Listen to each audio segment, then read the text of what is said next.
வணக்கம். இன்று ஒரு பாடல்ல நாம பார்க்க போறது, "சுழற்கரிய" என்று ஆரம்பிக்கும் வேல்மாறல் பாடலையும், அதற்கான விளக்கத்தையும் பார்க்க போறோம். முதலில் பாடல பார்க்கலாம்.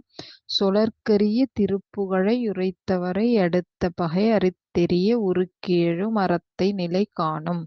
விளக்கம்: சொற்களால் விவரிக்க முடியாத பெருமையுடைய முருகனது திருவடியை புகழ்ந்து போற்றும் திருப்புகழ் பாக்களை ஓதுபவர்களிடம் நிகழ்கின்ற பகையை அழிக்க கோபித்து ஆக்கிரமித்துக் கிளம்பும்.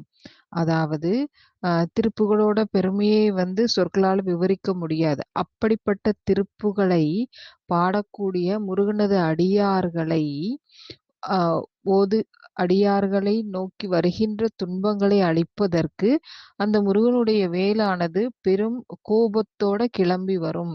முருகன் அடியார்களை தாக்குகின்ற துன்பங்களை அந்த வேல் கோபத்தோடு தாக்கி அழித்து விடும் அப்படிங்கிறது தான் இந்த பாடலோட விளக்கம். நன்றி.